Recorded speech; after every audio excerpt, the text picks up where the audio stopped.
I l'aventura de 4 adolescents que es van perdre ahir quan feien una excursió a la Garrotxa va acabar bé.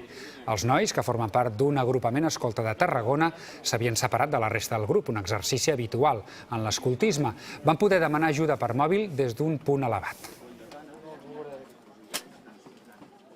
La sortida ja comportava dormir fora i, per tant, anàvem preparats per dormir fora, duien menjar, estàvem preparats i, per tant, no deixava de formar part d'aquesta experiència. El que passa és que, malauradament, ha acabat sent una experiència en la qual on s'havien de trobar no s'han acabat trobant i, a partir d'aquí, un grup ha fet el camí enrere, els ha anat a cercar, no els han trobat i a partir d'aquí aquesta tarda és quan ens han activat. Hi ha hagut unes petites comunicacions amb un dels perduts que ens ha anat molt bé per intentar encerclar una mica més el punt de troballa d'aquestes persones, d'aquests nois.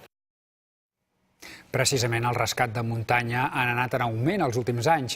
Els bombers demanen prudència als excursionistes i han difós un seguit de consells de seguretat per evitar rescats, com els que han simulat avui a Montserrat. Un helicòpter dels bombers s'acosta al massís de Montserrat per rescatar un excursionista ferit a la cama.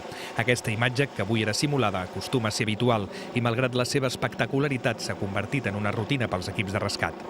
Els primers 6 mesos d'aquest 2018, el nombre d'actuacions i de rescats al medi natural ha estat de 751, una xifra inferior a la del mateix període de l'any passat amb 825, la majoria concentrades als mesos d'estiu i la majoria també concentrades a la muntanya. Menys rescats aquest any perquè el mal temps a la primavera ha fet que hi hagués menys sortides al medi natural, però la tendència s'ha mantingut a l'alça els darrers anys. Per contrarrestar aquest augment, ja fa temps que funciona una triple col·laboració entre el Servei Meteorològic de Catalunya, la Federació d'Entitats Excursionistes i els bombers.